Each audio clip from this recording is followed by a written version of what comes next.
everyone, and welcome to Walmart's 2021 Sustainability Milestone Summit.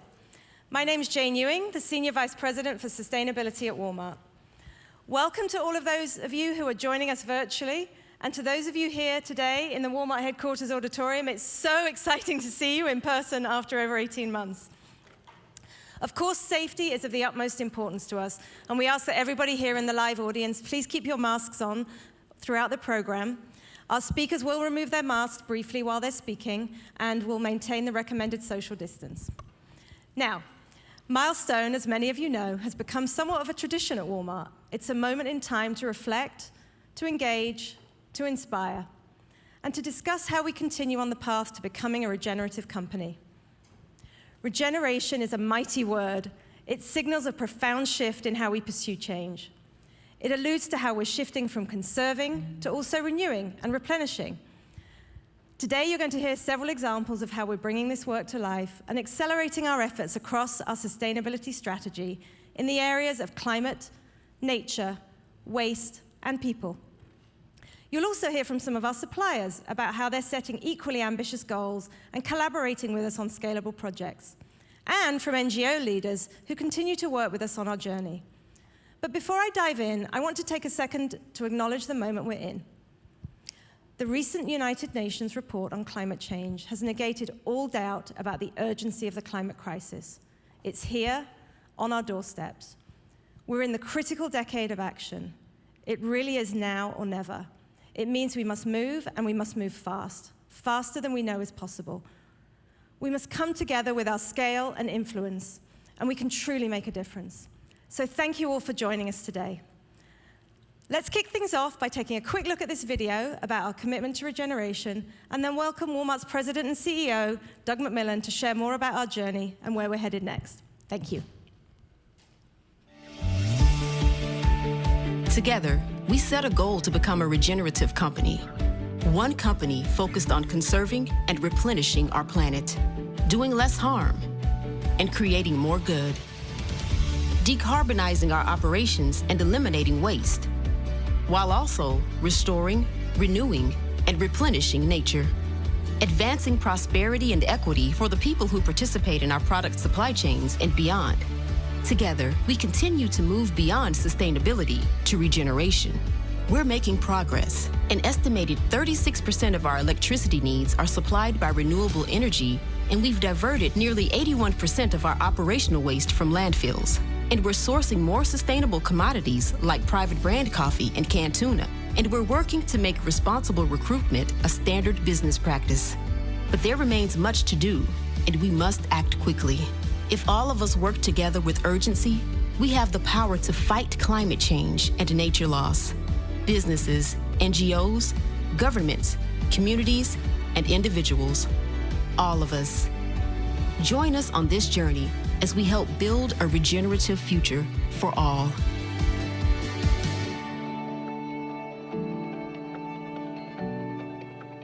Good morning. It's nice to see you all in person, and you are appropriately spaced out. Appreciate that. It's been almost 60 years since Sam Walton founded this company. And from the time he opened his first store, Sam wanted Walmart to make a difference in people's lives. He wanted to help people save money and live better. And to this day, that's our purpose. We're working together to help people save money and to live a better life. In some ways, companies are like people. We're born, we grow, and mature. One of the key moments in our maturation process happened around 2004 and 2005. We were learning about nature, the planet, and systems thinking, and some light bulbs went off. We began to see that we could leverage our size to create even more value for all the stakeholders in our business. Our mindset broadened. It's led us to our belief in a multi-stakeholder approach to creating value. We've learned that we can help create a more sustainable future and eliminate waste and cost of goods, costs in general, as we do it. Thinking and acting in a more sustainable way is good business. It's good for the P&L. So we should be asking ourselves how our daily decisions can make a difference for all of our stakeholders, our associates, customers, communities, investors, and the planet.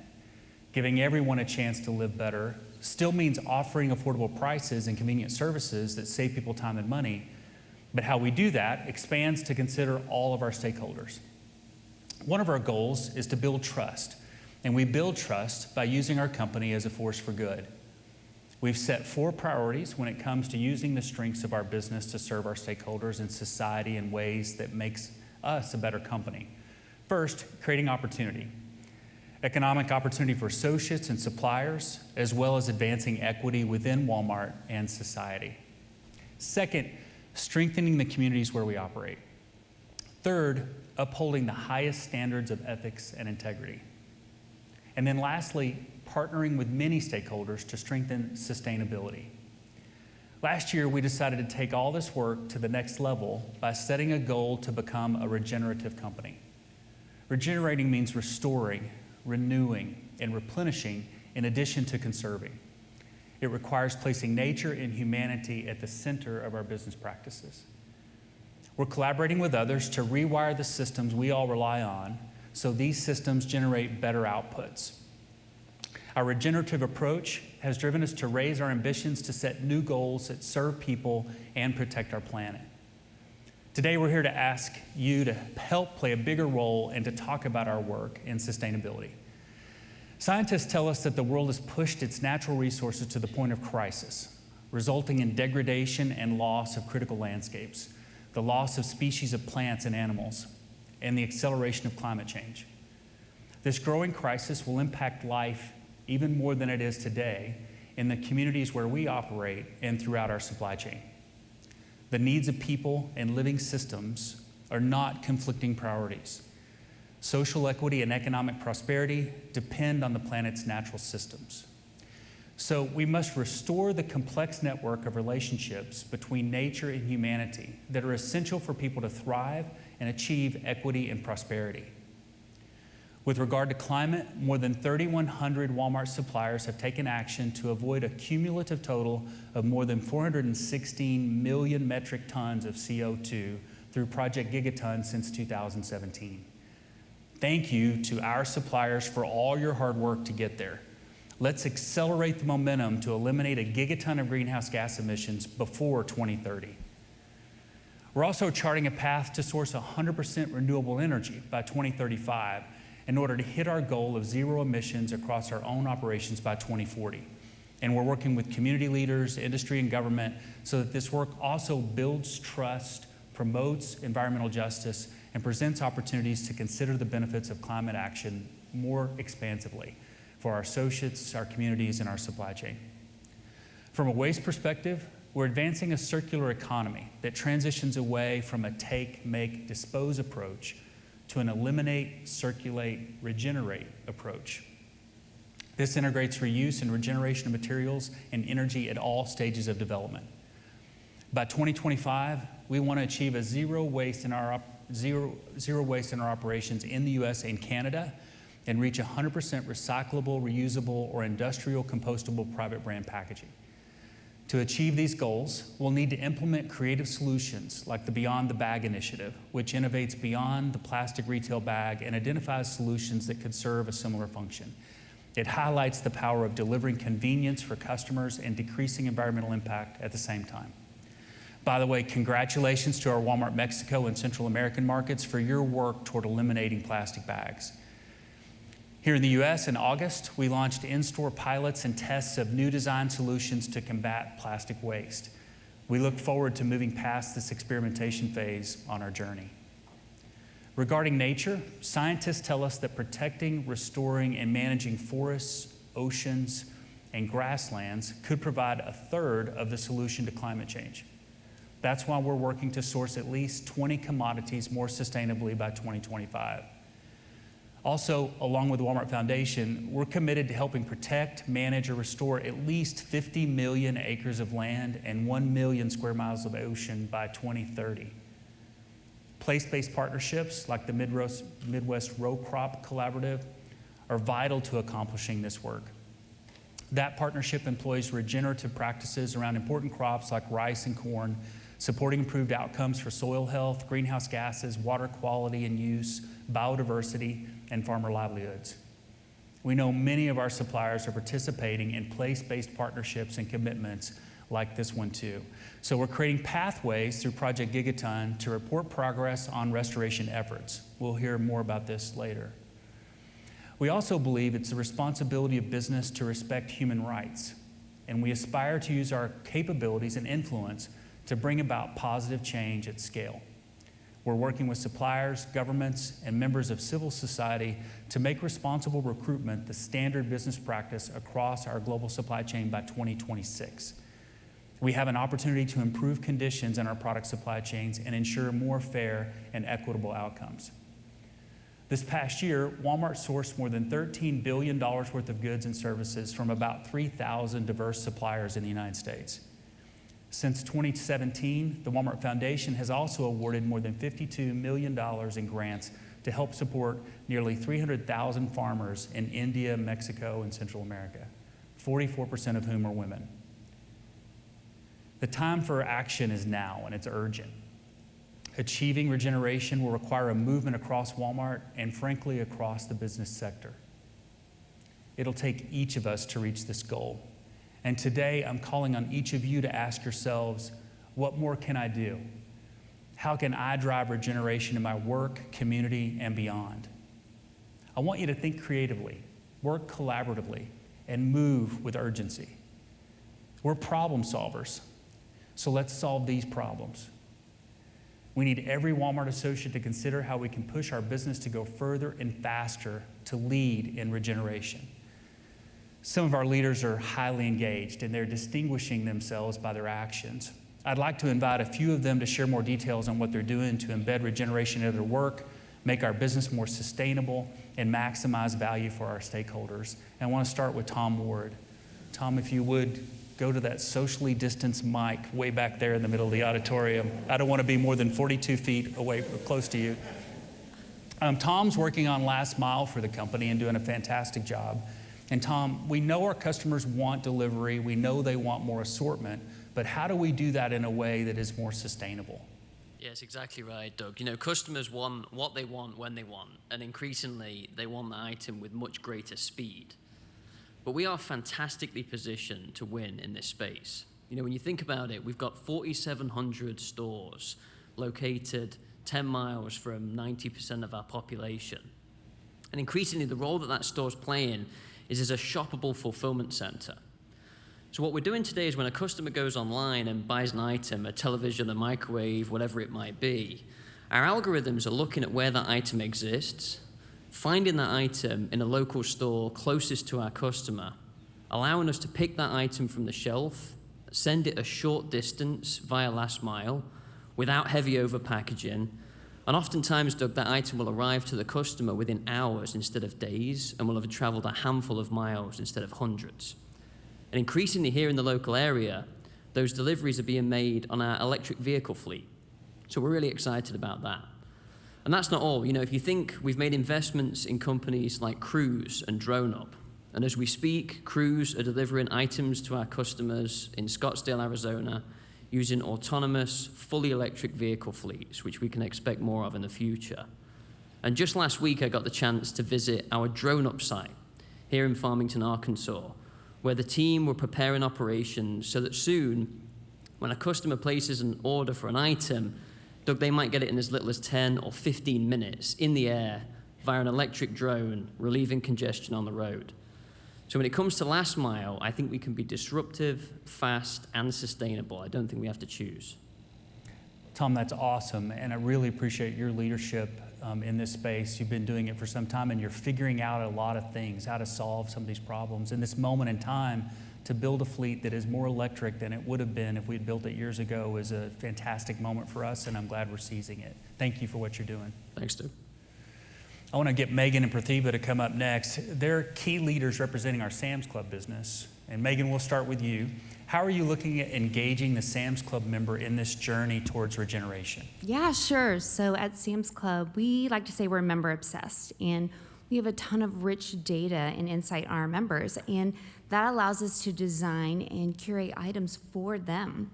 And some of the insights we're getting lately is they really care about regenerative practices as well. So we're hearing they want ethically sourced items, sustainably sourced items, locally. We're hearing a lot more about recycling and recyclability. And basically, our members are telling us they're really worried about the state of our planet. So as good merchants do, we're constantly evolving our assortment to match what do our members want. And I'll tell you right now, I'm so proud of the Sam's merchants because they're really adopting a regenerative mindset in all that they do. And it's showing up in our clubs. Even right now, it's showing up on our site, and it's showing up in national brands, it's showing up in private brands. And of course, I have to talk about an item, Doug. So this is the Members Mark camping blanket, outdoor blanket. I highly recommend it. It's a great item, great value, but it also has a really nice regenerative story. So this blanket is made from 70 water bottles. So not only are our members going to love using it, they're going to feel really good about buying it. And this is just one example of a Members Mark item. So we have plenty of others. Pratibha's going to talk next, and she has lots of good things. But we're on a journey to evolve our Members Mark brand. And we really think Members Mark could be a brand with a purpose. We think it could be rooted in regenerative values. And we have so much ambition to continue to listen to our members, listen to what they want, but then design items that we know will have regenerative practices in them, and it'll just continue to delight our members. Thanks, Megan. That's such a cool idea that our Members Mark brand could be known as a regenerative brand. There's space there to lead on, and I'm glad you're on that. Pratibha, you're driving Members Mark, and I know you care a lot about the quality of the products that we have and making it better for members. So how are you doing that? Doug, just like Megan mentioned, we aspire for Members Mark to be this brand that is good for people and good for planet. Also a regenerative brand that is committed to social equity and supplier diversity. And we are evolving this brand. As part of this evolution, we are focused on a few things initially. First, we are working towards building an ethical and transparent supply chain that will not only allow us to source quality products, which I'm completely passionate about for our members to drive value, but also ensure that we leave minimal footprint on the planet. As an example, Doug, we are aspiring to source 100% of our Members Mark coffee, tea, or cocoa products to be fair trade certified by 2025. This is a real win-win for everyone, and I'm super excited about it. Second, as we evolve our assortment, we want to guide our members to items that are regenerative by calling out on packaging items that have less impact on the planet. So items that have recyclable, reusable, or industrially compostable packaging, or items that have been sustainably sourced, or items that otherwise have a positive impact on nature, climate, and waste. Third, as we continue to evolve our assortment, we want to make sure our items promote health and well-being. So this might mean looking at more food items that have high-quality ingredients, or items that are free of certain ingredients. Doug, we have set a goal to source 100% of our Members Mark poultry to be never ever antibiotic by 2025. This is huge, Doug, and we want to lead in this space, and we want to make a change. Also, in order for us to accomplish these goals, we are asking our supplier partners to partner with us and support us on this journey by setting goals and reporting on them via Project Gigaton. Lastly, Doug, with Members Mark being the single private brand at Sam's Club, we have so much opportunity ahead of us. We want to evolve this brand in regenerative ways that not only aligns with the direction of the company, but like Megan said, it is what our members desire and expect of us. That's really exciting. What comes to mind is the storytelling aspect of this, telling it an item at a time, on pack frequently, so members see how it's all adding up and see that we're walking the talk. Good work, thank you. Thank you, Doug. Joe is here representing our apparel business. Joe, we've set some bold goals on sustainable textiles, and I understand you're adding to those. Please share that with us. Yes, we always love to add to these goals. First, I want to start off with fashion for a purpose. So that's something we really kind of going for with everything. We really tried to accelerate those goals back in 2019. So we set out a goal that by 2025, we would have 100% more sourced sustainable cotton and 50% more recycled poly for the US Walmart for private brands, for apparel, and then for textiles. Since then, we've actually gotten to 47% more sustainable cotton and then 22% more recycled poly, which is amazing to kind of see that. I love how Megan kind of talked about, bringing in the product. I'm also kind of wearing all sustainable product right now, so this is free assembly. And looking good. Which is also in line. Thank you very much. So we have two really exciting announcements. We're always trying to, up the ante, especially in the apparel business. So we have one is actually we're adding in both Walmart Canada and the US Sam's Club to that effort. So they're also going to be sourcing 100% more sustainable cotton and then 50% more recycled poly by 2025. And then all of us together, so Walmart US, Walmart Canada, and Sam's Club US, we're actually partnering with Canopy. Canopy is a nonprofit organization, and they're actually looking at all the man-made fiber. So think about rayon and viscose. All those things are actually sourced by trees. So with Canopy, we're actually looking at making sure that all of that sourcing is not done by anything that's from an ancient forest or an endangered forest. So again, really going forward with making sure that everything we're doing is fully sustainable. So really excited about all those efforts. Super excited to kind of see where we're going. I could probably talk for about 25 more minutes about free assembly, about using less water within our denim production. We're looking at ThreadUp, which is our e-commerce. So super excited about everything going on for apparel, and again, fashion with a purpose. Thanks, Joe. Appreciate your enthusiasm and the progress. It's really good. Corey leads our household chemicals business and is representing consumables today. Corey, we know our customers care about having clean and healthy homes. How are you thinking holistically about helping them deliver that? Yeah, thanks, Doug. We're working on 3 areas in consumables. The first is around reducing our priority chemicals, reducing waste, and then sourcing deforestation-free pulp and palm oil. So we're working on the waste area in regards to reducing plastic, and we've got items like Lysol Smart that are reducing the amount of plastic by 75% versus a regular container. We're also promoting sustainable chemistry through brands that we're creating within our own private brands, such as Our Promise, which are household cleaners that are EPA certified safer choice. And we're working to avoid landfills with products like our Vibrant Life pet bed program that's made from recycled mattresses. We also are continuing to dig in and challenge our suppliers to help us on Project Gigaton, and we have 2 key areas around pulp and palm oil, where we're trying to source 100% certified raw materials for our private brand products, and we're making great progress. So thank you to our suppliers. Thanks. Good stuff. There's a long history in your categories of making progress. Appreciate the fact that you're continuing that. It's really important. And thank you to all the folks that were represented today and the many others that are taking action to make a difference. This has to happen across the entire business, and I know that there is, and I also know that there's more that we can do. I want to turn it over to John now to talk about our path to zero waste. Thank you, Doug, and thanks to each member of our Regeneration cohort. You're pushing our whole business forward on our path to regeneration, and I'm proud to be on this journey with you. Now, a key element of our regeneration commitment is eliminating waste. We have a goal to achieve zero waste to landfill and incineration in our US, Canada, and Mexico operations by 2025. And we've already made a lot of progress, especially with food waste. In 2020, for example, we diverted an estimated 81% of waste from landfill and incineration, and we recycled over 950 million pounds of food globally. But we still have a lot of opportunity, especially with packaging. The bottom line is that we sell a lot of products, and a lot of them come in packages. And recycling rate for plastics is low. In the US, for example, less than 10% of plastics are recycled, and a lot of the rest ends up in landfills or in oceans.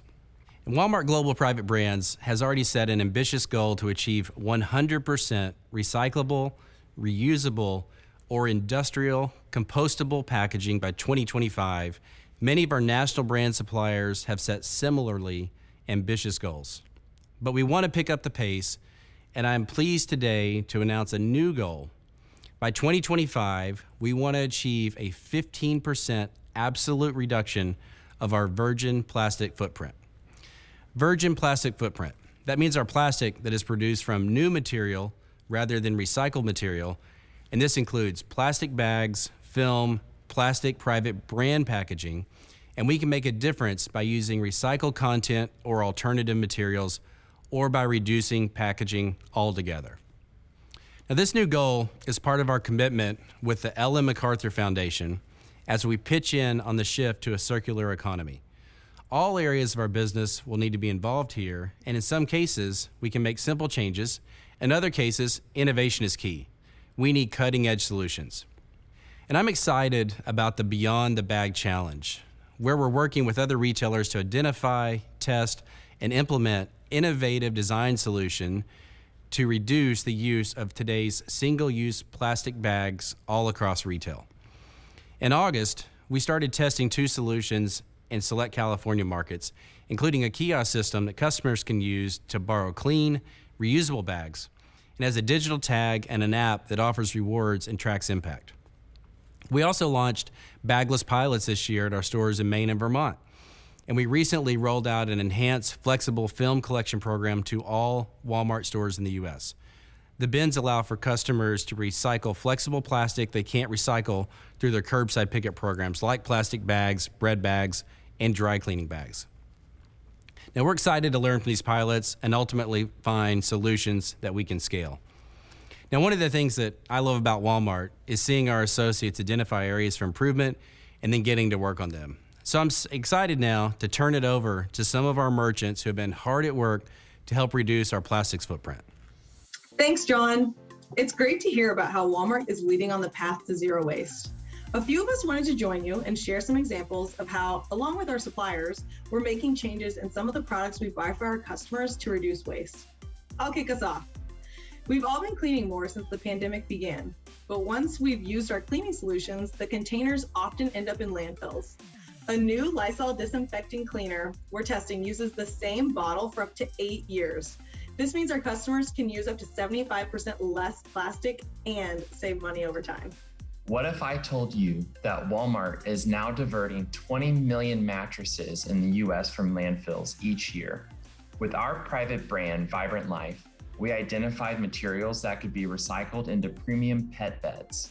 Now we are collecting return center mattresses to turn them into pet beds. I'm excited to share that starting this month at Sam's Club and Walmart, we are transitioning to 100% recyclable floral sleeves that you can drop off like your grocery bags in front of your Walmart store to be recycled. That's great, Spencer. In addition to the customer now being able to recycle their Walmart grocery bags and flower sleeves, they're also able to recycle their cereal bag liners in store at Walmart. Thanks to technology from General Mills, both cereal bag liners and Nature Valley wrappers are now all in-store recyclable. They further made this technology public so that any supplier can utilize their platform for more sustainable packaging. Now that's collaboration that helps us work together to move the needle on sustainability. Hello from Canada. I'm inspired hearing about how all of you are making big changes with suppliers. The Walmart Canada Fresh Meat team is making a major shift in the way fresh meats are typically packaged by using clear PET trays for ground beef, which can be recycled in Canada. This has the potential to prevent millions of non-recyclable trays from entering landfills annually, and we are the first major retailer in Canada to make this switch. That's incredible, Robert. Changes that might seem small, like shifting packaging, can make a big difference at scale. The same goes for our Sam's Club Members Mark Daily Lunch Meat business. We'll sell over 30 million units this year, a tremendous growth. By the end of this year, we'll be moving out of a non-recyclable black plastic tray to a recyclable clear plastic container. We're also testing a lidless packaging model to cut down on waste for an estimated reduction of 220 tons of plastic. It's been fun to be with you today and hear so many great examples of innovation happening across our business. For now, I'll turn it back over to John. Thanks everyone for all the hard work and creativity on this. These examples are proof that even small changes can make a significant impact at our scale. And moving forward, let's challenge ourselves to replicate this across all the products we offer. Now let's go to Lance De La Rosa, who's coming to us from a Sam's Club, and we'll talk about some of the progress there. Thank you, John. You know, I enjoy getting together for this Milestone meeting each year to learn more about how we're making creative changes across the business to reduce waste. At Sam's Club, we knew our goal to achieve zero waste to landfill and incineration in our operations by 2025 would mean we'd have to make big changes throughout our business. I'm joining you from a Sam's Club in Bentonville, Arkansas today to tell you more about how we put these changes into practice. Our first priority was making sure our associates were prepared to help us on our journey. We rolled out a new Zero Waste Club Hub page to help our associates learn how we can reduce, reuse, and recycle. We also introduced a new performance dashboard which provides club-level data on recycling and a healthy dose of competition. With these new educational resources, we were ready to make changes in our waste management. And in just a few months, we saw immediate progress compared to 2020. We're trending 2% closer to our goal of 90% of waste diverted from landfill and incineration by 2025. And we're getting better each month. Our associates have championed our zero waste efforts. For example, Kevin Foss, club manager from Club 4805 in Billings, Montana, started small by identifying one problem: throwing away damaged freezer cooler items, and it sparked a solution donating these items to a food bank so they don't go to waste. This small change had a ripple effect throughout his club, which is now diverting a remarkable 87% of waste from landfills. Now, I'd like to turn it over to another associate champion, J.D. Byram, who captures the call to action for all of our associates on waste. Zero waste isn't just an ambition, it's a mission. Our way to help the current condition, our price of admission to live in this world we live in. See, the world changes every time we take action. In this case, addition by subtraction, being no small faction. When 100,000 people do something, it warrants a reaction. So let's make what we do matter. By reducing the matter we put in a landfill. Let's charge that hill, leave people saying if Sam's Club did, then we will. See, some of you might think this is an obligation, and you're right. An obligation in the current situation to help the next generation and to further our reputation as leaders in the preservation of this great planet, of this great nation. So I hope we all understand the importance of zero waste and with earnest haste, joined at the waste, meet this goal and better this place we call home.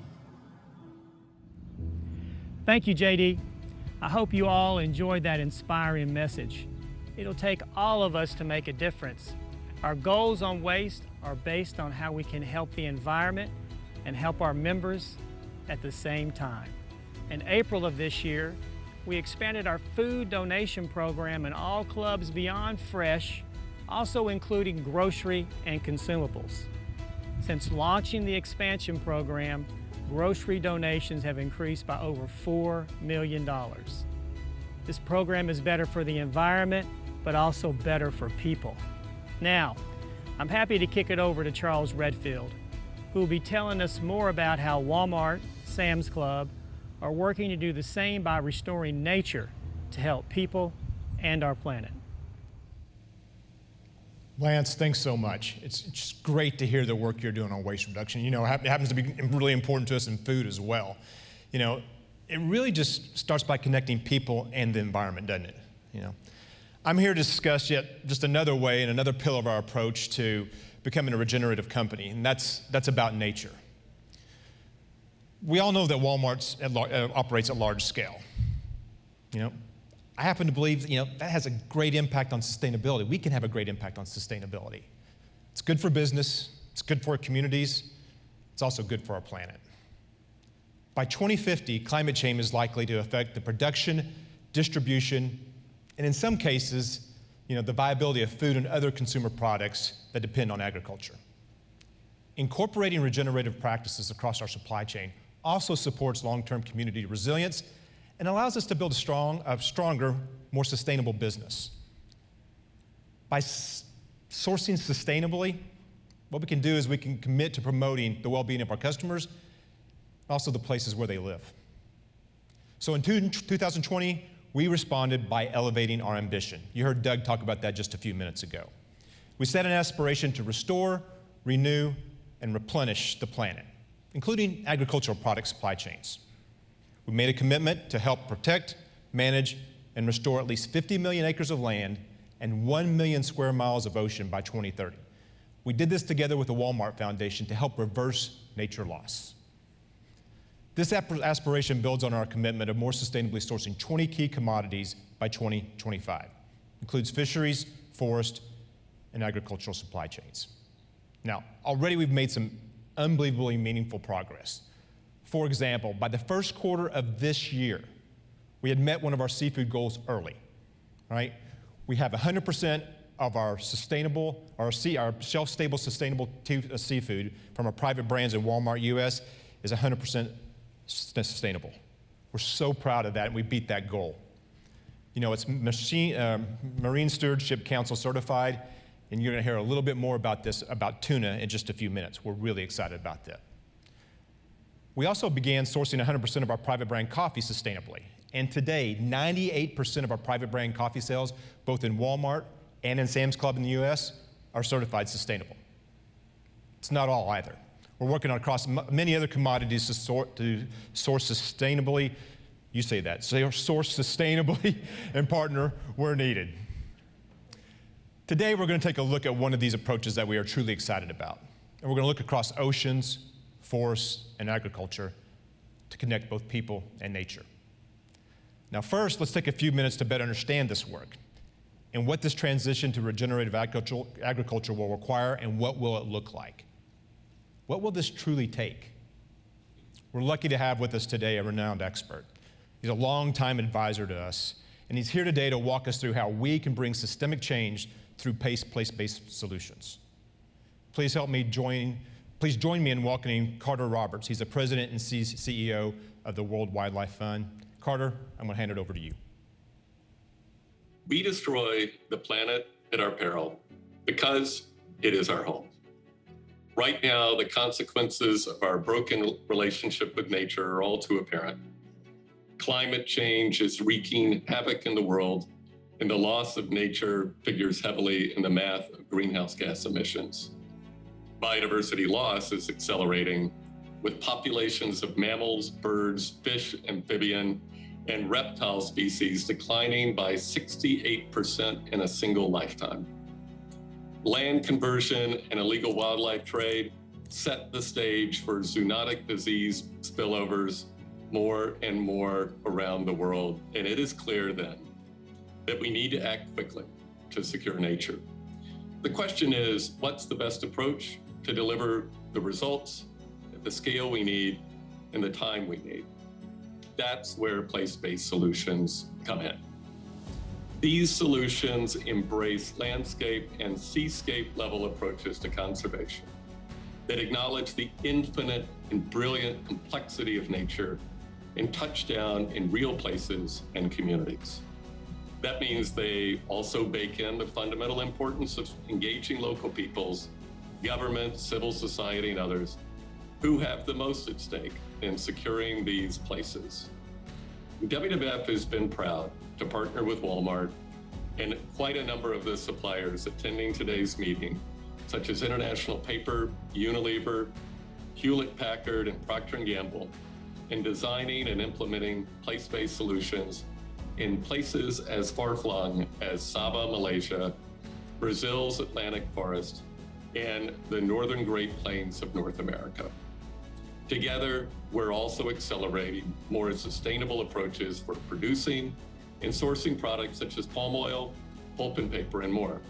But that's just the start. Together, we're pushing these solutions to scale so that business action can pave the way for better public policy and governance.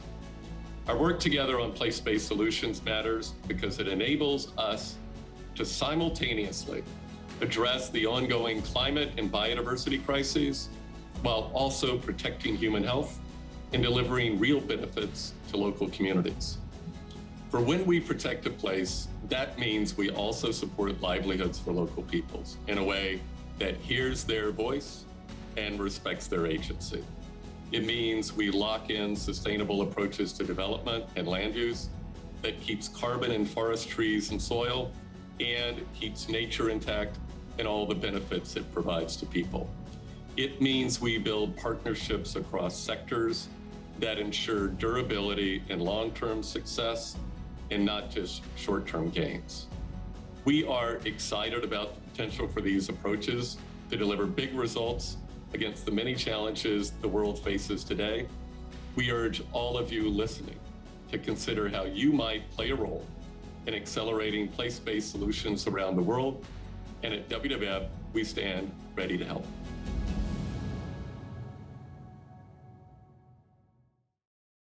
Wonderfully stated, Carter. To deliver big results against the many challenges facing our planet today, we all have to consider how each of us and our organizations might play a role in accelerating place-based solutions just around the globe. Now, let's introduce our panelists, each of whom has joined us today to discuss how they and their teams are doubling down on place-based approaches to expand regenerative agricultural practices. First up, it's my pleasure to welcome our panelists, Steve Callahan, CEO and Chairman of Kellogg, Ramon LaGuarta, CEO and Chairman of PepsiCo, Shailesh Jajurakar, Chief Operating Officer for P&G, and Jen Morris, the CEO of the Nature Conservancy. But Steve, let's go to you first. You know, Kellogg's has established itself as a leader in implementing regenerative agricultural practice on row crops such as rice. Can you tell us a little bit more about how this works? Yeah, happy to, Charles. But first, thanks for having me, and thanks for Walmart engaging in this. Kellogg is a leader in agriculture and one of the founding members of what's called the MRCC. So that's the Midwest Row Crop Collaborative. And, as one of the leaders in agriculture, one of our main commitments is to support 1 million farmers and workers by 2030. And MRCC has new goals, which are really energizing for us because they're focused on Midwest farms. And so today we're very excited to announce that Kellogg will increase our ambition in this regard. And we're going to invest $2 million over 5 years to reward U.S. farmers in their efforts to reduce greenhouse gas emissions. We're joining forces with you at Walmart and local partners to design a program with rice producers, as you mentioned, in the lower Mississippi River Basin. Tell you what, I love the investment, so thank you. I mean, you have to invest to make things better and change things for the future, so thank you for that. I think that's so important. And let me ask you this, what impact are you seeing as a result of implementing these place-based solutions? Well, Charles, Kellogg is committed to climate positive outcomes, and we've seen impressive results at the local level. Some of my very favorite programs are the ones in which we partnered with the Nature Conservancy, for example. In Michigan, we support a program that financially rewards farmers for the erosion they prevent with soil health practices. This has kept more than 600 tons of sediment out of local waterways and prevented more than 2,800 metric tons of greenhouse gas emissions. Now in Arkansas, in your backyard, we help nurture the planet and restore nature from the ground up by providing farmers with simple solutions that save time and money, things as simple as water pump timers. But so far, this has saved over 4 billion gallons of groundwater. So really exciting things. And as you said, it requires investment, it requires passion, it requires commitment, but it's all really worth doing. Thanks for that, Steve. We're truly excited to be working with you and the Kellogg team on this work.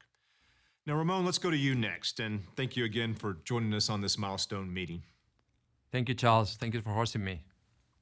You bet. So, hey, Ramon, my first question is, I want to know how PepsiCo's partnering with its growers to implement place-based solutions, maybe something around like addressing deforestation or soil loss. We think that positive agriculture plays a central role. So clearly we've been working with our farmers on transforming their agricultural practices for a while, but now this is going to take a whole new energy. The solutions, as you're saying, are landscape and are multi-stakeholders. So we cannot, any of us, solve for these local, very distinct problems in different parts of the world and different supply chains. One good example that I think we're proud of it, and I think something we can scale up in other parts of the world is, for example, the project that it's called Rimba Collective. Rimba Collective is a commitment to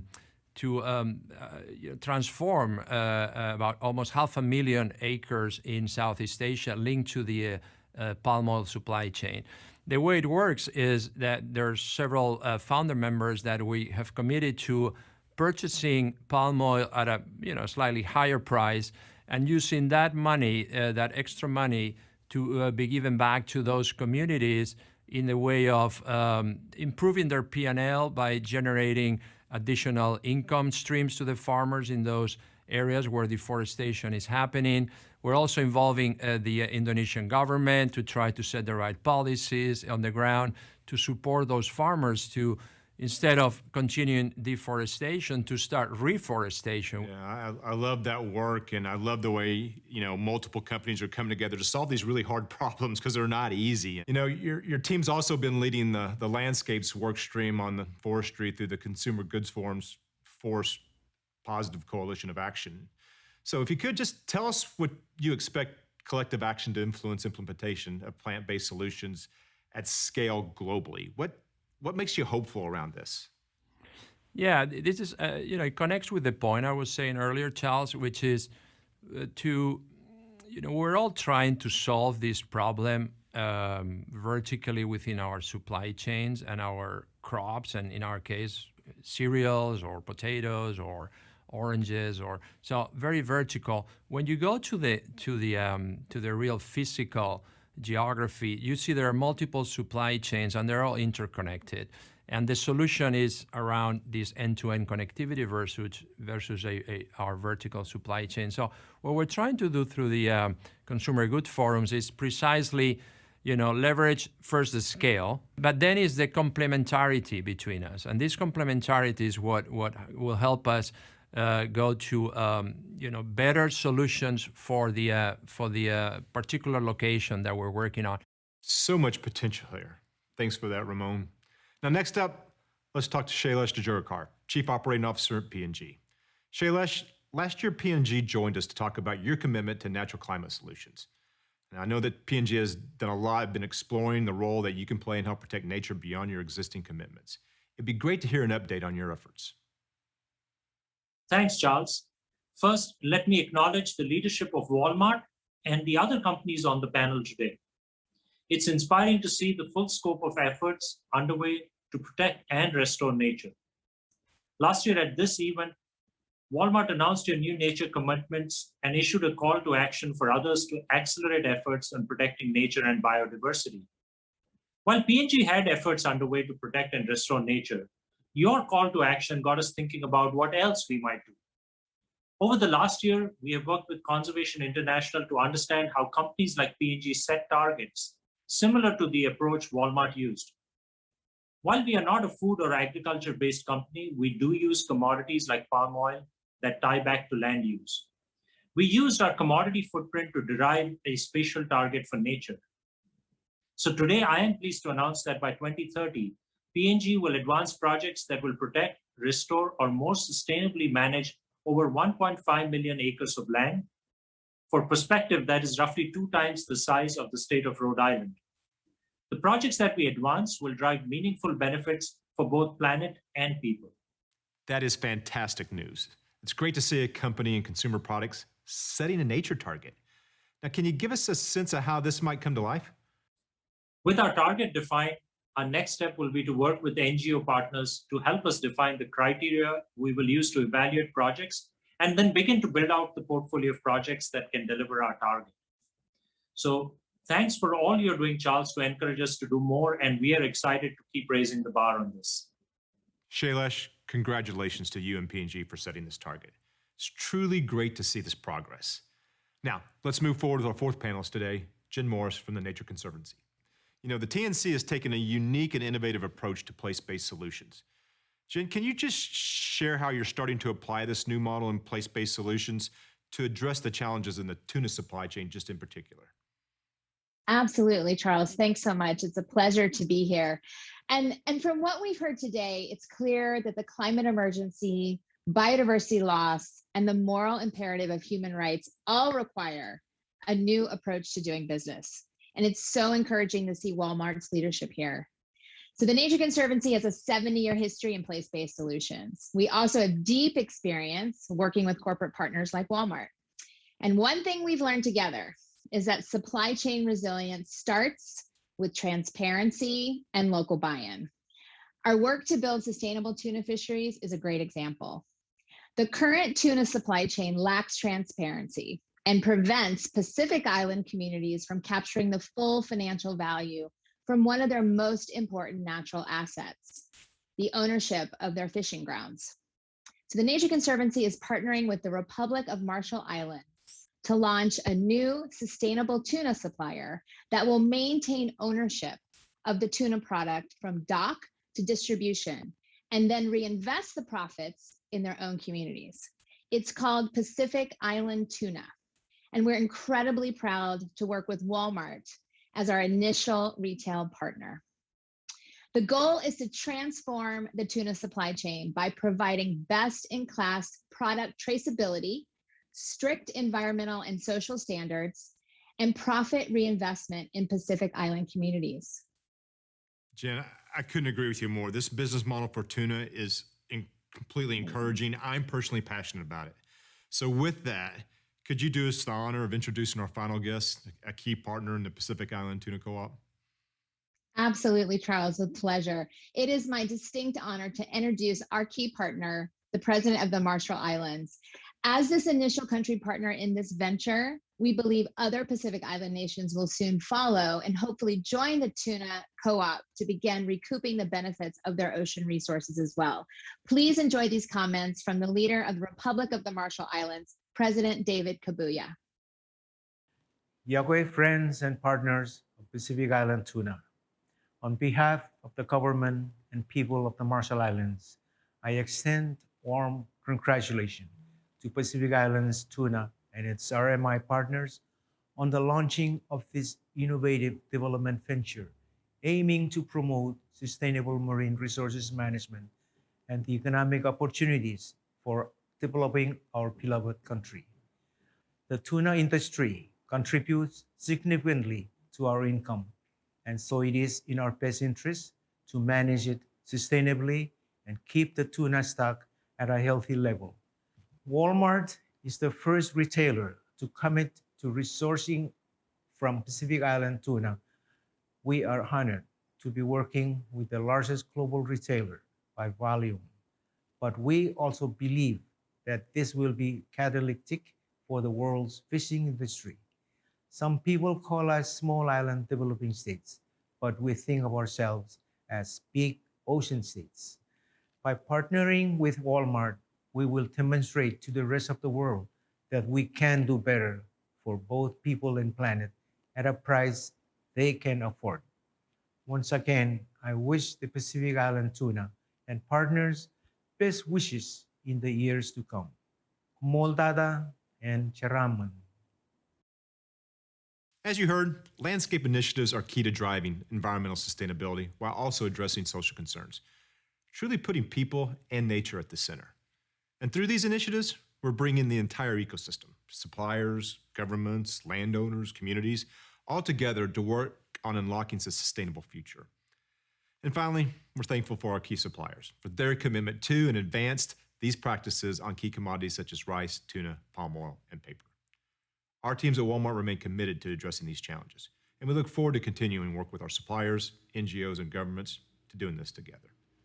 Thanks so much for joining us today. Thank you, Charles. It really does take the entire ecosystem working together to create a more sustainable future. And thank you to all of you, our suppliers, our NGO partners, and our associates for the work you're doing to protect our planet. You know, yesterday I was in Boulder, Colorado, and I got to hike up to the Flatirons and see the amazing landscape. And a number of us saw a brown bear amble across our path on Sunday. And it really just proves to me the importance of us working relentlessly to make sure we protect the planet. Now let's turn to climate. We've all seen the headlines and the research. Climate change is a daunting phenomenon. It's emerging as one of our greatest challenges of our time. As a retailer with operations in more than 24 countries and sourcing that spans the globe, Walmart and Sam's Club understand what's at stake. We are deeply committed to our role in addressing climate change. It's important for our business and for our communities everywhere. We're focused on building resilience to climate change in our business, advocating for climate action, and targeting zero emissions across our global operations by 2040. We're not new to this fight. In 2016, Walmart was the first retailer with an approved science-based targeted design to reduce emissions in our operations and supply chain. Now, we're picking up the pace. Last year, we set a more ambitious goal to reduce emissions. By targeting a Celsius trajectory of 1.5 degrees, we now have the highest ambition approved by the Science Based Target Initiative. To reach zero emissions, we are committed to sourcing 100% renewable energy for our operations by 2035, transitioning to a zero-emission fleet for transportation and using sustainable refrigeration in our stores and clubs. Dakota is going to share a little bit more on these topics later. We've made progress. We now power an estimated 36% of our operations across the globe with renewable energy. And by the end of last year, we had reduced our Scope 1 and 2 emissions by more than 17% since 2015. We're thinking creatively about ways to expand our efforts faster and further. This includes a $2 billion green bond offering that we announced last month. It's among the largest green bonds to date in the US corporate bond market. The funds raised will be used for projects that help us reach our climate goals. With our size and scale, we know we can have an impact, but we can't go it alone. So this year, Walmart is leading the Retail Race to Zero campaign. We're urging retailers to join us in this challenge, set science-based targets for carbon reduction, work to cut greenhouse gas emissions by half by 2030, and commit to a net zero carbon emission by 2050. The retail industry faces a unique challenge. Much of the emissions in our sector lie in product supply chains rather than in stores and distribution centres. That's why we're also working with suppliers through Project Gigaton to avoid 1 billion tonnes of greenhouse gas emissions from the global value chain by 2030. It's the equivalent of removing more than 200 million passenger vehicles from US roads for a year. We now have more than 3,100 suppliers signed on to Project Gigaton. Since the effort launched in 2017, suppliers have reported a total of 416 million metric tonnes of avoided emissions. Bringing our suppliers along with us creates a larger impact. Collectively, we can create a regenerative supply chain. Zach, I'm excited to hand it over to you here to hear from some of our suppliers about their efforts on climate through Project Gigaton. Thank you, Kath. You already provided a great overview on Project Gigaton, but I'll start off by sharing a bit more about Project Gigaton's focus areas. Suppliers who participate are asked to set goals, take action, and report progress on their climate journey within one or more of our 6 pillars, which include energy, waste, packaging, nature, transportation, and product use and design changes. Project Gigaton is designed for companies of all sizes and at any point in their sustainability journey. I'm excited to be here today with 3 leading suppliers, or Giga Gurus, which to us means companies that are leading the way on setting big goals and annually reporting progress. I have the J.M. Smucker Co., Fish & Company, and In Motion Group. Now, Art, let's start with the In Motion Group. You've accelerated your sustainability journey through Project Gigaton, and it's hard to believe it's only been 2 years since you've signed on. Art, what advice would you give to a company who is accelerating their commitment to sustainability like you were 2 years ago? Get involved. We learned of the initiative while participating in Next 100 and got to see the program's value firsthand before jumping in. Project Gigaton gave In Motion Group the impetus to expand on what we already built in the areas of emissions control and waste control. It presented a challenge to us and all involved to look at what we could do differently, and afforded us great satisfaction in accomplishing being a Giga Guru while reaching a needed goal and helping the environment. And by committing to research and development, we were able to incorporate recycled materials in over 90% of our products within a 24-month period. Great, thank you, Art. Sarah, let's hear a little bit from you. So let's talk about the Fish & Company. So you've really accelerated your climate-related sustainability goals since signing on to Project Gigaton. Could you share more about how Fish & Co. got started with Project Gigaton and the progress you've made since then? Absolutely. Hi, Zach. So in 2020, Walmart challenged the Fish & Company to participate in Project Gigaton and support this incredible carbon reduction initiative. From the beginning, we were all in, and we were incredibly energized about being a part of this. We just had to figure out, well, what did that mean to our company and our sustainability journey? As a seafood importer, protecting our world has always been a hallmark for the fishing company since we began. When we joined this initiative, it really challenged us to take a look across our entire supply chain through the lens of Project Gigaton. We knew we had to accelerate our climate-specific sustainability strategies. We are really excited about the projects we've initiated so far because they touch multiple areas of our business. Some of these projects include transitioning to recyclable packaging. We're working to optimize both our cases and our pallet configurations. We're revamping some of our ordering practices and even revising some of our transportation routes, just to name a few. We're so honored to be a part of Walmart's Project Gigaton initiative. And this is a really big deal for our company. We're now seeing sustainability differently, and we're excited to know that we can have an even more positive impact on our planet than we already did. Thank you, Sarah. It's inspiring to hear about your journey and how you're embedding sustainability into the business, which is really what we love to see here at Walmart. We're also constantly looking at ways we can offer our suppliers more ways to go further and faster on their sustainability goals. And that includes introducing new programs like the one we launched last year, Gigaton PPA, which is our initiative to accelerate renewable energy adoption through an aggregate power purchase agreement. Now, the J.M. Smucker Co. was one of the first companies to show interest when we launched this program in 2020. So, Steve, let me ask you, what inspired your interest in renewable energy and ultimately to join Project Gigaton and be a part of the Gigaton PPA? Great, thanks for having me, Zach. Just thinking about Project Gigaton, we've been involved since its inception, and our participation really reflects our company's commitment to grow our business and the positive impact we have on all of those connected to us. We've reported progress on multiple Gigaton pillars, including energy, and we're delighted to be amongst the Giga-Gurus on the panel today. So as you may know, we recently announced our new environmental impact goals, including science-based targets for greenhouse gas emissions. To achieve our goals, we will focus on our own purchased electricity to reach Scope 1 and 2 emissions goal, and we must successfully collaborate with partners to realize our Scope 3 goal. So in this spirit, the Gigaton PPA was a natural fit and really a great opportunity for us. I would offer as advice to those on the line, connect with your functional peers around the virtual power purchase agreements, really regardless of your industry. Many of us have experience in this space. We can help you understand the sometimes confusing nomenclature of the VPPA realm, as well as how to effectively engage different functions and levels in your organization to get them on board as well. In short, there's really no reason to start from scratch in this space.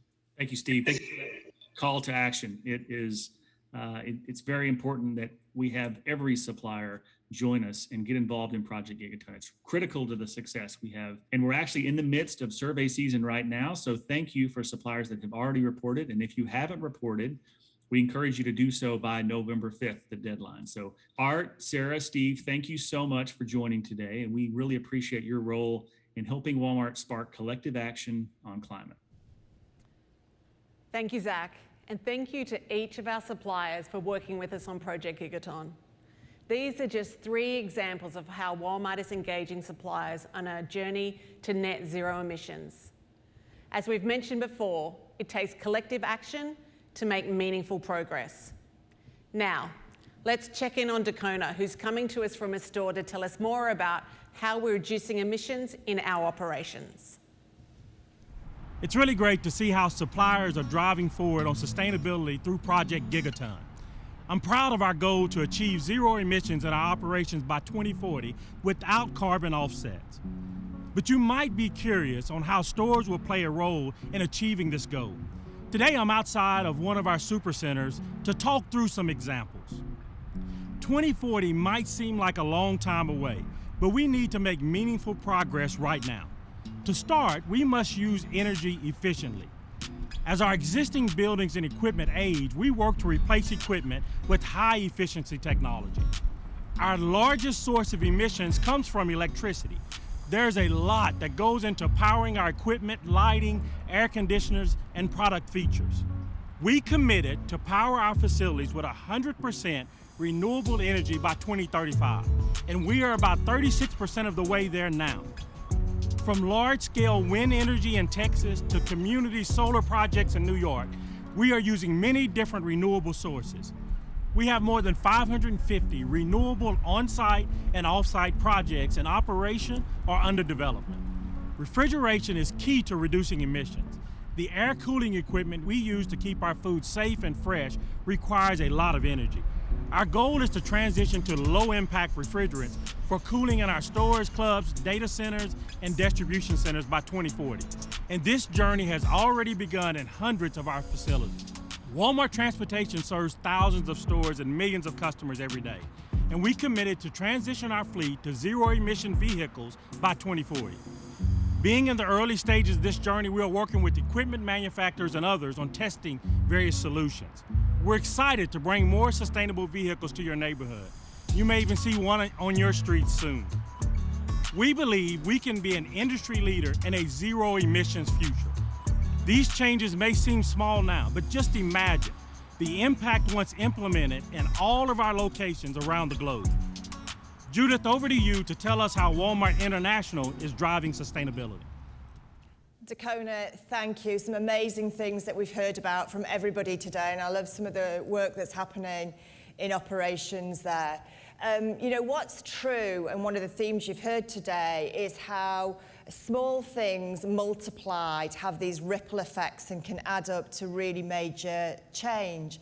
And somebody once said to me, a small number times a big number is a big number. And that's really true. And I think you're seeing some of that happening here, which is not just here in the US, but around the world. We're doing some incredible work in this area.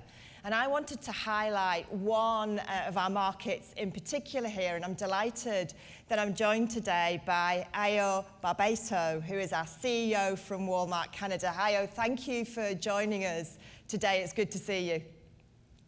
Good to see you, Judith, and such an honor to represent Walmart Canada in this special milestone meeting. Yeah. You know, one of the things that's really important in this space is that regeneration, sustainability, it can't just be a conversation that you and I have, for example. It's got to be deeply embedded into the business. It's got to be part of the day-to-day about what people do. Otherwise, it's just a target. It's not something they believe in. Talk to us a little bit, if you would, about how you're making this come to life in Walmart Canada, how you're changing your operating models to make this a reality. Absolutely, and what great examples we just heard, you know, how this is embedded in our US business. Julie, we have seen a great shift in the business, and it's mainly that sustainability is being driven by the business. It's no longer sitting, you know, on the edge of our core. And when the sustainability and the ESG agenda connect, really, you know, unlocks economic value in a sustainable way. So, and more importantly, sustainability matters to, you know, to Canadians in our case, right? 84% of Canadians desire greater private sector engagement, and 40% of millennials actually express that they would start, stop, or deepen the relationship with brands based on a company's impact in the environment. That is why, you know, at Walmart Canada, we are taking a number of steps to reduce our impact on the environment, and it's driven really by the business. We have done a lot of work around, you know, reducing plastic. You just heard, you know, the progress from John and the rest. Walmart Canada Plastic Charter was launched. Bagless pilots are going on right now. Paper hangers, you know, for some summer categories were introduced, and we're moving away from the EPS and PVC and those difficult to recycle plastics. Really, we're working closely with the suppliers. I think Ramon just said it. No one can do this alone, and you know, we're learning a lot from you know, our suppliers and from other markets where we operate, especially leveraging Walmart US and Walmart Mexico, as we share so many similarities. Our merchants, you know, like Doug mentioned, they're also sourcing sustainable commodities, and the progress, like Charles mentioned, on coffee, organic bananas, and canned tuna, among other categories, is very significant. And supply chain is also, you know, showing great commitment to reducing our fleet footprint. You know, we mentioned it to you before. We ordered 130 Tesla electric semi-trucks and partnering in adding several last-mile electric delivery vehicles. And we're investing in charging infrastructure in our premises. So, you know, great things to be happening all across the company. I think we're seeing how regeneration is really all throughout the company going on. Yeah, I think that's right. And one of the things you talked about at the beginning is how Canadians are feeling about this, and these huge numbers of people starting to talk about this and really committing to it as well. So our customers are telling us that this is something they want us to lean into, but our associates are telling us the same things as well. And one of the things I've been really aware of is there is definitely a shift in how people are feeling about this. And I think we're clearer than ever, Hayo, about the need for change. Many of the kind of reports that have been out recently, and you couldn't fail to watch that video, could you, from Carter, to see just how critical change is going to be. And we're doing a good job of educating people as well and bringing them along on this journey. And we're also then setting ambitious targets. So this 3-step of having belief, educating people, and then setting targets has never been more important. But one of the things that we've talked about today is how you can create change at scale. So I talked about small number times a big number is a big number, but also we can do some individual things which are really impactful. And maybe just talk a little bit about some of the work that you've been doing that I've been really excited to hear about how you are creating some of that more scaled change that only we can do. I think, there's more to be done, right? Like in other, societal issues or challenges. So this more to be done, I think, is a great opportunity to meet, this customer moment, and what they expect. You and I have been around for 25 plus years, and the same merchant passion that for staying on purpose that Doug was talking about when it came to deliver our everyday low prices for our customers. I see now that same passion of making that delivery in a sustainable way. So you just heard from Rob in John's video about the packaging changes to our meat trays. Great cross-border practice example of our size and scale. And it's not only a better, a more sustainable packaging. A better packaging also reduces food waste, right? So. And in spring, we became the first retailer in Canada to make an on-pack sustainability claim for our beef patties, certified by the Canadian Roundtable of Sustainable Beef. And now we're making an even bigger commitment, once again driven by the business and by the merchants. Our team in Fresh recognized the impact they could have by sourcing sustainably and taking a leadership role. And starting in the new year, we're very pleased that we will be making the single largest public commitment by a retailer in Canada to sustainable beef today. And we will be sourcing 1.5 million pounds of certified sustainable beef with an ambition to grow significantly quarter after quarter. And for context, this is about, this first commitment is roughly the equivalent to 4 million beef patties. So your point on size and scale matters. And this also demonstrates the continued commitment and contribution to supporting sustainable beef practices and to being leaders in the space. And again, like Ramon said, we couldn't do it without partnering. And like the Canadian Roundtable for Sustainable Beef, but also our meat suppliers, and down the chain, of course, the farmers and ranchers across Canada. And with our size and scale, this sends a signal to the industry that Walmart is not only serious about becoming regenerative, but it's also a signal that our size and scale can drive positive change, and we welcome people, and other players to tag on. So, Judith, I'm so proud to see such a progress in our sustainability journey that is powered by Walmart, by great partnerships, but very importantly by a very empowered team. Yeah, thank you. And you and the team there are doing some incredible work here, and thank you for that beef commitment. I know it wasn't easy to get to that place, but the passion and commitment of the teams to drive that forwards. And as you said, none of these things we can do on our own. We have to do them in partnership with people. So just a huge thank you to all our associates in Canada, but around the world who are driving this, but also to the partners who come on this journey with us as well. One of the incredible things about being a global company is that we get to be able to do things in multiple markets around the world, 24 of them, in fact. And I think you can really see how committed we are to making these differences. I was doing some virtual store visits this morning with our team in Chile, and they were talking about this and showing me ranges of apparel in stores made out of recycled plastic fibers in order to be able to create a swimsuit range, for example. So this is going on everywhere in ways large and small. So Hayo, again, thank you to you and the team. And I just want to give you a quick snapshot of what's happening in the rest of the world. And JP Suarez, our Chief Administration Officer, is narrating a video in just a second for you to show you some of the other things that are happening. And then Kathleen McLaughlin, who is our Chief Sustainability Officer and President of the Walmart Foundation, will come up and lead us into the final segment.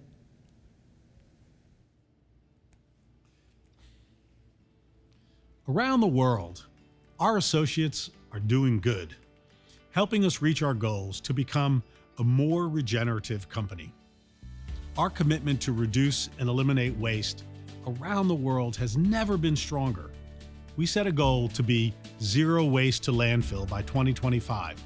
And across Walmart Canada, Mexico, and the US, we have achieved over 81% diversion of waste from landfills. In Central America, Chile, and Mexico, we've worked with suppliers to launch the Alagramo product refill stations so customers can reuse plastic containers for shampoos and soaps. In Walmart Mexico, we launched the Sin Bolsa Por Favor campaign, eliminating single-use plastic bags market-wide. And we have avoided over 161 tons of plastic bags from going into landfills. We're working with our suppliers and others to help preserve nature and our natural resources.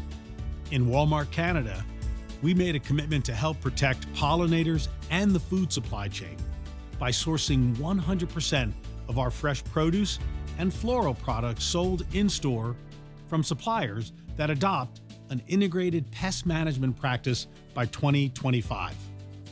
Working to address climate, our Massmart business in Africa opened their 10th solar distribution center. Since their launch, our solar plants have generated over 18 million kilowatts of clean energy. Well, that's enough power to power over 5,000 South African households for a year. In Chile, we began construction of the first green hydrogen plant in all of Latin America. And with that, we'll be able to provide enough electricity to power 259 forklifts. We're also electrifying our fleet. In Flipkart, our business in India, we were the first e-commerce marketplace to commit to transition to 100% of all of our vehicles using electricity by 2030. And we're making great progress to avoid a gigaton of emissions in the supply chain. In China, the team has helped onboard over 350 suppliers who, working together, are helping advance both the short-term and the long-term goals that we share. And lastly, we are working across business and philanthropy to advance opportunities for people in the supply chain. Walmart has invested in the development of micro, small, and medium-sized suppliers in India through a program called VRIDI, our Supplier Development Program. With that, we hope to prepare them to participate in the global supply chain, and we aim to triple our exports from India to provide additional opportunities for these suppliers and the region. We are proud of our associates' work, and we will continue to make life easier for everybody. That is great. That is so inspiring. Thank you, JP. And thank you, Judith and Hayo, for all those great examples from our international business. Thanks to all of the associates in international for what you're doing every day to really transform retail and supply chains for sustainability. And we heard so many great examples of that today. I want to give a big thanks to all of the Walmart associates, the merchants, the people in operations, the people in supply chain, the people in any role at the company, and all the suppliers that are with us here today, and the NGOs for the collaboration to transform retail operations, to transform supply chains, to transform the production of the products our customers enjoy every day to make them sustainable. And what great examples we heard. Climate, nature, waste, people, the changes we're making in plastic bags, in operational waste, in renewable energy for our own trucks and last mile delivery even. These great examples of products, everything from tuna to beef, palm oil to row crops, jackets and blankets and all those great examples. It really is about serving our customer, helping our customers save money and live a better life in a way that also helps us build strong businesses and elevate people and restore the planet. It's about integrating regeneration, sustainability into everything we do day in, day out. We want to make the affordable choice the sustainable choice, and the sustainable choice the mainstream choice, so that our customers don't have to choose. It's just how we're going to do business. So I'm really excited to introduce a couple folks to you now that are focused more on that piece of it. You know, here we are, Walmart suppliers, NGOs doing all this work to try to make the products more sustainable and the retail supply chains more sustainable. Okay, well, what about the customer? How do we engage our customer? How do we inspire them, inform them, help them discover things? And what about the broader economy? Everything we're talking about today isn't just about retail and product supply chains. It's really about transforming our society in general. So we have a couple of guests that are going to help bring that to life for us today. I'd like to bring up William White, our Chief Marketing Officer here at Walmart. Come on up, William. Thanks for joining.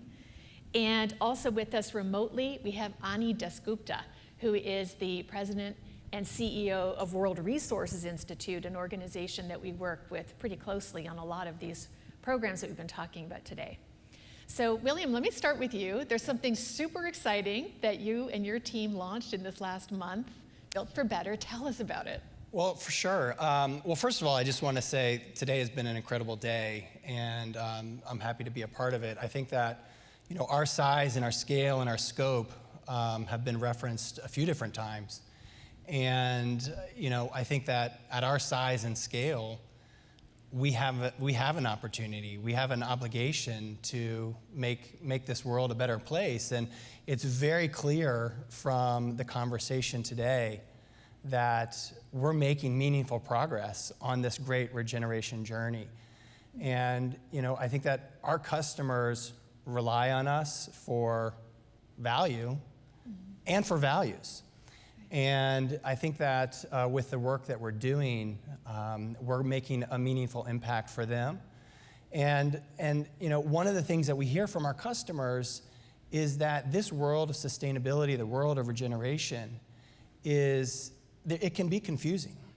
And so with Built for Better, we have set out to simplify and streamline the information and to help them discover products that meet authoritative and industry standard certifications.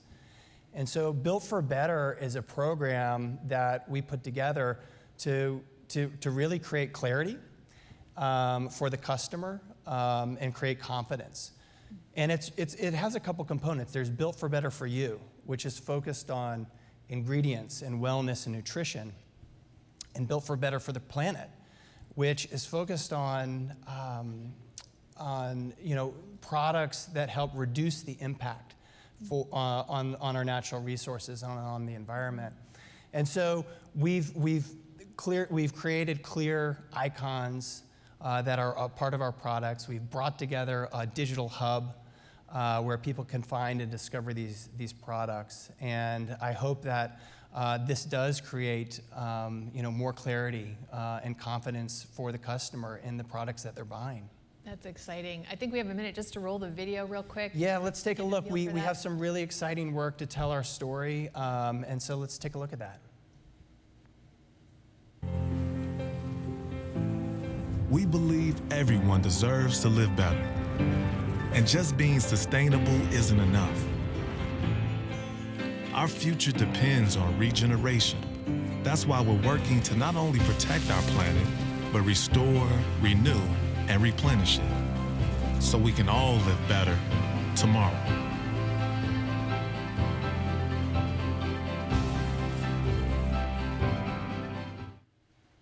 Well, thanks a lot, William. It's great to see us, you know, engaging the customer and helping with searchability, discoverability online for products, and it'll really help bring to life all the things you guys are working on so hard with, in merchandising. So thanks very much for that. Let me introduce Annie Descuda. As I said, he's the president and CEO of World Resources Institute. So Annie, welcome. Great to have you with us here today. Annie, your work at WRI is focused on bringing together research, insights, data about what needs to happen to transform cities, transportation, food systems, supply chains, so much of what we end up working with here at Walmart, and it really helps us accelerate progress. You've been listening throughout this morning. Give us just in a minute your key takeaways from what we've been saying and advice that you would give to us too. And we're running a little late, so I'm going to ask you to answer both questions in one so we leave time for Doug to come back up and bring us home. So Annie, thanks for being with us, and just your thoughts and advice for us here today. Absolutely, Kathleen. First of all, thank you for including me. It's been an inspiring hour and a half, and I've learned a lot. There are many things that stood out for me. One thing that is extremely important is this goal of engaging with your suppliers and decarbonizing your supply chain, especially if it's multiple countries. I mean, that's the most difficult thing to do. One thing is very clear. You heard this. The science is clear what needs to be done. This decade is about doing things. It's a decade about getting to 50% reduction of carbon emission by 2030. But it is not just about decarbonizing. It's about building a different economy so that we decarbonize, make it good for people and for planet. And I think the supply chain decarbonization, you heard from a lot of wonderful people today, is the critical piece here, which is the most difficult piece, is to engage. You heard from the fishing company saying we wanted to do it, we didn't know how, but we engaged with you, we learned how to do it. And that is what we need to do to actually get people to act. And end of the supply chain, there is a smallholder farmer or a small fisherman or a small company that's making buttons for the apparel that you're selling. If they can engage and learn what to do and make a good living while actually decarbonizing and while making good for nature, that is what we want. Because that's how we will scale, right? So for me, that story, that chain was most inspiring. You said, what else? Two thoughts stood out for me, and I'm so glad I'm in the same session with William. People, 220 million people walk into your stores across the world. And you had these biggest brands that you just heard from, Kellogg's of the world, folks. The marketing power of this group of people to engage and change people's mind, because ultimately we have to change mindsets, not only buying that wonderful blanket, but thinking about recycling, regeneration. That I feel you have a huge opportunity to engage and change almost 1 billion people's mind just by what you have. And the last thing I would say, Carolyn, is engaging in policies, not only just what Walmart is doing. You want to change the playing field, not just be a player. And you have the power, the size, the scale to do that, because so everyone else actually acts accordingly, acts towards this. And you published something recently that you're inspired by about climate policy, and I was very inspired by it. The last thing I want to say that we are inspired by this. All the NGO community of WRI stands by in supporting you to the best research, best data. GFW, for example, we can actually measure, thanks to your support, every hectare in the world about whether we are actually making better or not. And science-based targets. So count on us and keep inspiring. It's been a fantastic to be part of this. Well, thank you very much, Annie, for those words. And yeah, it's people and planet, nature and humanity. William, thank you so much for all that you're doing with our customers. And over to you, Doug, final word. Thank you both. I'll be brief. I just want to kind of wrap up by saying thank you to those of you that are involved. We've got about 4,393 people participating in this meeting virtually, in addition to the people that are here. That just gives you an indication that we as a company do have reach, and many of those people that are participating are doing great things.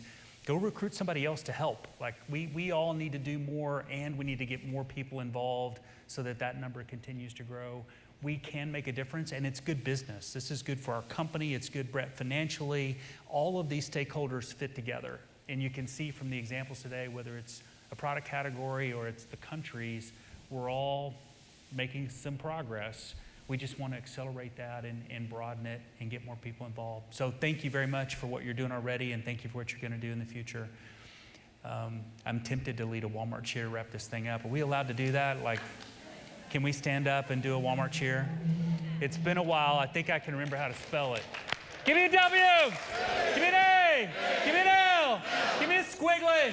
Give me an M. A. R. T. What's that spell? Whose Walmart is it? Who's number one? Thank you all.